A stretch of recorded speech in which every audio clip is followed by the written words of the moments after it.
क्या बाजार में सब कुछ ठीक हो गया? अब यहाँ पे आपको देखने को मिल रहा होगा सेंसेक्स लगभग 1% के ऊपर कल के दिन में गया, यानी 80,000 के पार सेंसेक्स गया। और यहाँ पर दोस्तों मैं आपको एक चीज़ दिखाने वाला हूँ। सेंसेक्स के अलावा अलावा यहाँ पर अगर निफ्टी 50 की बात करें तो ये भी 1% का हमें ग्रोथ दिखाया, और साथ में आप स्मॉल कैप देख पा रहे हो, ये भी 1% के यहाँ पे हमें बढ़ता हुआ दिख रहा है। तो यहाँ पर जो इन्वेस्टर, उनके मन में ये ख्याल आ रहा है कि भाई क्या सब कुछ ठीक हो गया? क्या अब मार्केट यहाँ से ऊपर जाने वाली है? क्या ईरान और इजराइल के बीच में जो युद्ध हो रहा था इसमें कुछ विराम लगेगा, या फिर मार्केट यहाँ से कैसे रिएक्ट कर सकती है? इसी के बारे में इस वीडियो में हम बात करने वाले हैं। सारी चीज़ मैं आपको यहाँ पे समझाने वाला हूँ, तो एक एक करके सारी चीज़ें आप समझिए। जो एक दिन का यहाँ पे ट्रेंड आपको देखने को मिला, ये क्या है यहाँ पे समझते हैं दोस्तों। यहाँ पे जो आपको एक दिन का ट्रेंड देखने को मिल रहा है, इसको तेजी समझें या फिर अभी यहाँ पे हमें सावधानी बरतने की जरूरत है। इस वीडियो में दी गई जानकारी केवल शिक्षा और जानकारी के उद्देश्य से है। कोई भी निवेश करने से पहले अपने वित्तीय सलाहकार से सलाह जरूर लें। दोस्तों यहाँ पर मार्केट काम है ऊपर नीचे होना, और यहाँ पे 100-200 पॉइंट की बढ़त कोई बहुत ही बढ़त नहीं मानी जाती। लेकिन यहाँ पर एक और चीज़ है जो अभी आपको हम आगे समझाएंगे। आपको वीडियो को पूरा ध्यान से देखना है। अगर आप म्यूचुअल फंड में इन्वेस्ट कर रहे हैं या फिर आप स्टॉक मार्केट में इन्वेस्ट कर रहे हैं, तो ये वीडियो आपके लिए काफ़ी ज़्यादा हेल्पफुल हो सकती है। दोस्तों यहाँ पर असली ट्रेंड कब बनता है, आपको यहाँ पे समझने वाली बात है, जब लगातार 4 से 5 दिन यहाँ पे हमें मजबूती देखी जाए। अगर मार्केट लगातार 4 दिन 5 दिन आगे बढ़ रहा है तो यहाँ पर हमें मजबूती कह सकते हैं। अब यहाँ पे आपको एक और चीज़ मैं दिखाता हूँ।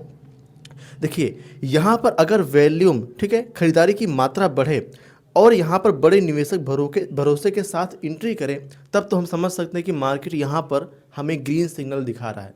लेकिन 100-200 पॉइंट बढ़ना, 300 पॉइंट बढ़ना, इससे मार्केट में बहुत ज़्यादा फर्क देखने को नहीं मिलता। हाँ, जो स्मॉल इन्वेस्टर, जो लोग रिटेल इन्वेस्टर हैं, ये थोड़ा बहुत खुशी देख सकते हैं मार्केट में, लेकिन उनको यहाँ पे समझ कर चलना चाहिए। सिर्फ एक दिन की रिकवरी असली रैली नहीं हो सकती, ठीक है। अच्छा, यहाँ पर एक और चीज़ हम समझते हैं कि असली इंडिकेटर क्या है, इसको हमें समझना है।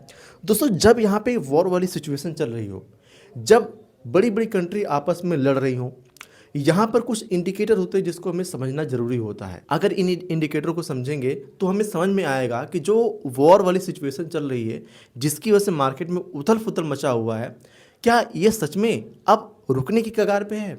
यहाँ पर हम देखते हैं भारत तेल आयात करता है।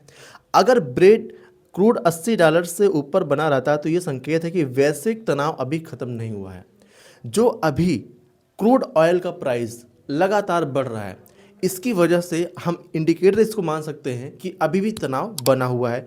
साथ में पेट्रोल डीजल महंगा होने का असर दिख सकता है, महंगाई बढ़ने का खतरा आपको यहाँ पे दिख सकता है, कंपनियां मुनाफा कम और बाजार पर दबाव हमें देखने को मिल सकता है। अगर हालात सच में सुधरेंगे तो सबसे पहले तेल की कीमतों में गिरावट देखने को मिलेगी। क्या आपने तेल की कीमतों में गिरावट देखने को आपको मिला? नहीं मिला। अच्छा, यहाँ पर आप लोगों के मन में ये कन्फ्यूज़न होगा कि भाई तेल का प्राइस तो बढ़ ही नहीं रहा है, जो भी तेल का प्राइस चल रहा था वही चल रहा है। तो मैं आपको एक चीज़ बताना चाहूँगा। अभी जो तेल का प्राइस जो आम लोगों को मिल रहा है, ठीक है, जो आपको पेट्रोल पंप पे जो भाव मिल रहा है, ये क्यों मिल रहा है? क्योंकि भारत के पास लगभग 40 से 45 दिन का पेट्रोल डीजल रिजर्व था। लेकिन जो क्रूड ऑयल का प्राइस लगातार बढ़ रहा है, अगर ये युद्ध लगातार चलता रहता है ना, तो इन तेल की कीमतों में इजाफा देखने को जरूर मिल सकता है। अब अगर ये युद्ध यहीं से रुक जाता है तो हो सकता है कि ये चीज़ें बिल्कुल जिस तरीके से चल रही है स्मूथली चलती रहेंगी, ठीक है। लेकिन अभी आगे क्या हो सकता है, मैं आपको यहाँ पे एक और चीज़ के माध्यम से समझाऊंगा तो आपको समझ में आएगा। युद्ध और तनाव की स्थिति, ठीक है, तीसरा पॉइंट हमारा है युद्ध और तनाव की स्थिति। इसमें जब तक बड़े देश आधिकारिक रूप से संघर्ष विराम नहीं करते, तब तक ये कहना मुश्किल होता है कि भाई युद्ध अब टल चुका है, ठीक है। क्योंकि जब तक बयानबाजी को अंतिम सच्चाई नहीं माना जा सकता, बाजार अफवाह से तेजी दिखाता है और लेकिन ठोस शांति से समझौते पर ही स्थिर होता है। यानी अभी जो बयानबाजी चल रही है जिसकी वजह से लग रहा है कि भाई हाँ शांति हो गई, लेकिन ऐसा अभी कुछ भी देखने को नहीं मिला है। और दोस्तों यहाँ पे चौथी पॉइंट की बात करता हूँ, ये भी एक इंडिकेटर है और जिसको हम समझ कर ये समझ सकते हैं कि मार्केट क्या आगे कर सकती है, मतलब क्या यहाँ पे शांति हो चुकी है। देखिए FIIs DIs, देखिए FIIs क्या होते हैं, फॉरेन इंस्टीट्यूशनल इन्वेस्टर होते हैं जो बाहरी विदेशी निवेशक होते हैं, और जो DIs क्या होते हैं, जो डोमेस्टिक इंस्टीट्यूशनल इन्वेस्टर होते हैं, जैसे हम लोग हो गए रिटेल इन्वेस्टर। तो यहाँ पर क्या समझना, हमें विदेशी निवेशक खरीद रहे हैं या बेच रहे हैं, हमें इनका डेटा देखना है।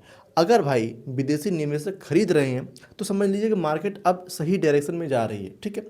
और यहाँ पर घरेलू संस्थागत निवेशक यानी डीआईएस कितना सपोर्ट दे रहे हैं। जो म्यूचुअल फंड वगैरह में हम इन्वेस्ट करते हैं, ये स्टॉक मार्केट में पैसा लगाते हैं, तो जब ये देखते हैं कि मार्केट यहाँ पे अनसर्टेन अब कम है तो ही इन्वेस्ट करते हैं। तो हमें ये इंडिकेटर देखने को मिल सकता है कि भाई ये क्या हो रहा है। तो अगर हम यहाँ पे देखें तो एफआईआई लगातार बिकवाली अगर कर रहे हैं तो इसका मतलब है कि ग्लोबल भरोसा अभी पूरी तरीके से वापस नहीं आया है। ठीक है, अगर एफआईआईज लगातार बेच रहे हैं और ख़रीद नहीं रहे हैं तो इसका मतलब ये है कि अभी मार्केट में वो सर्टिनिटी नहीं आई है, अभी मार्केट अनसर्टेन ही है। और जब एफआईआई लगातार खरीदी करते हैं तभी बाजार की मजबूती टिकाऊ मानी जाती है। जब बाहरी निवेशक भर भर के पैसा मार्केट में लगाते हैं तो ही मार्केट हमें स्टेबल दिखाई जा सकती है। अच्छा, यहाँ पर एक और चीज़ मैं बताता हूँ, 5वां पॉइंट, रुपया और बॉन्ड यील्ड भी आप देख सकते हैं जब मार्केट में ऐसी सिचुएशन आपको समझ में आए। या क्या होता है, बहुत लोग सिर्फ इंडेक्स देखते हैं, ये गड़बड़ी है दोस्तों। लेकिन समझदार जो निवेशक हैं ये डॉलर के मुकाबले रुपया कमज़ोर हो रहा है या फिर मजबूत हो रहा है इसको भी देखते हैं। और साथ में 10 साल की सरकारी बॉन्ड यील्ड ये बढ़ रही है घट रही है इसको भी हम देख सकते हैं, ये एक इंडिकेटर का काम करता है। ठीक है, और अगर यहाँ पे ये यील्ड बढ़ती है तो बाजार में दबाव आ सकता है, अगर रुपया कमजोर होता है तो विदेशी निवेशक यहाँ पर सतर्क हो जाते हैं। ये सब इंडिकेटर होते हैं समझने के लिए दोस्तों। जो बहुत सारे लोग 100-200 पॉइंट बढ़ने से खुश होते हैं, यहाँ पर उनको ये समझना चाहिए। ठीक है, और यहाँ पर आपको एक गलती नहीं करनी है जो अभी हम आगे वीडियो में बात करेंगे। अगर आप म्यूचुअल फंड में इन्वेस्ट कर रहे हैं या फिर स्टॉक में इन्वेस्ट कर रहे हैं, यहाँ पर दोस्तों हम बात करते हैं सेक्टर के हिसाब से रणनीति। तनाव के समय अक्सर ये सेक्टर मजबूत दिखते हैं, ये कोई रिकमेंडेशन नहीं है, आपको यहाँ पे देखने को मिल सकता है, जैसे defence sector, oil and gas sector, power sector, क्योंकि ज़्यादातर इकोनॉमी इन सारी चीज़ों पे टिकी होती हैं। अब जैसे कि डिफेंस सेक्टर, अभी अगर युद्ध हो रहा है, लड़ाइयाँ हो रही हैं, तो युद्ध में उपयोग होने वाली चीज़ें इनका डिमांड बढ़ता है, जिसकी वजह से इनके शेयर या इनके प्राइस बढ़ते हैं। साथ में ऑयल एंड गैस, और जब युद्ध होता है तो जो बड़े बड़े देश हैं ये अपना निर्यात बंद कर देते हैं ऑयल का, गैस का, जिसकी वजह से कीमतों में इजाफा देखने को मिलता है, डिमांड बढ़ती है, सप्लाई कम होती है, तो यहाँ पर देखने को मिल सकता है, पावर में मिल सकता है। लेकिन जैसे ही हालात सामान्य होते हैं, केमिकल गुड्स, ठीक है, कैपिटल गुड्स, फार्मा, बैंकिंग, ये सेक्टर भी आगे बढ़ने लगते हैं, जिससे तनाव शांत होता है। ठीक है, तो ये इंडिकेटर कुछ होते हैं।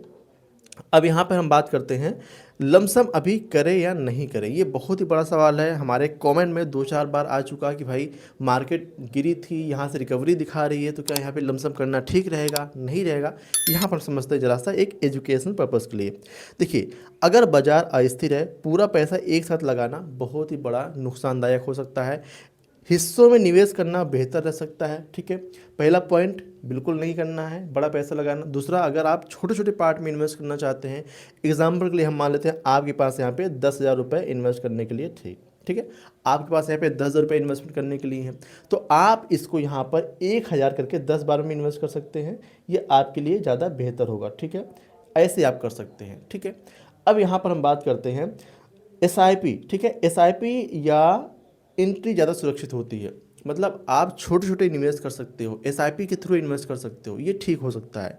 लमसम तब बेहतर होता है दोस्तों जब यहाँ पर डर चरम पर हो, डेटा साफ हो, तेल गिर रहा हो, FIS खरीद रहे हो, तब यहाँ पर लमसम को आपको देखना चाहिए। ठीक है, मतलब अब मार्केट यहाँ पर काफ़ी ज़्यादा डाउन हो चुकी है। अच्छा, यहाँ पर अब हम बात करते हैं अगले पॉइंट पे। अगर आपके पास 1 लाख है तो क्या सोचें, मैंने आपको पहले ही बता दिया। अब यहाँ पर एक चीज़ समझने वाली बात है, किन सेक्टर पर हमें ज़्यादा ध्यान दे सकते हैं हम लोग। तो ये ऐसे माहौल में ना जो मल्टी एसेट या बैलेंस्ड अप्रोच होते हैं ये बेहतर हो सकते हैं।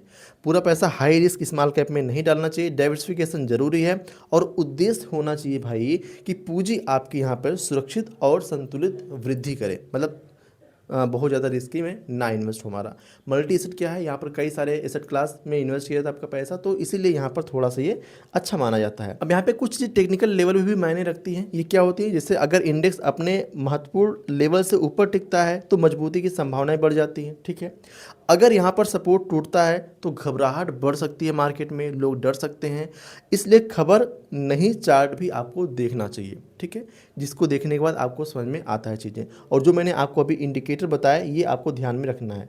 तो निष्कर्ष अभी क्या निकलता है, अभी की स्थिति के हिसाब से हमें क्या करना चाहिए, जो निवेशक है उनको क्या करना चाहिए।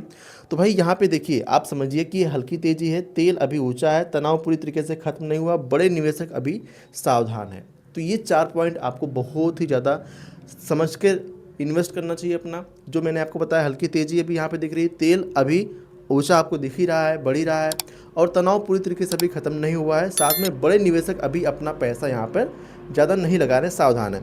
तो मतलब यहाँ पे जश्न मनाने का समय नहीं है भाई, लेकिन घबराने की भी ज़रूरत नहीं है। रणनीति बना के चले, भावनाओं से बहकर हमें इन्वेस्टमेंट नहीं करना है। आप सभी को पता होगा कि भावनाओं में बढ़कर अपनी इन्वेस्टमेंट करना बिल्कुल सही नहीं होता, ठीक है। तो चलिए, यहाँ पर आप लोगों ने अब तक समझ लिया होगा कि आपको क्या करना चाहिए। मार्केट को जो भी इंडिकेटर मैंने आपको बताया, उन इंडिकेटर के माध्यम से आप समझकर अपने इन्वेस्टमेंट का डिसीजन ले सकते हैं। समझकर अगर हो सके तो फाइनेंशियल एक्सपर्ट की सलाह लेकर अपना इन्वेस्टमेंट करें।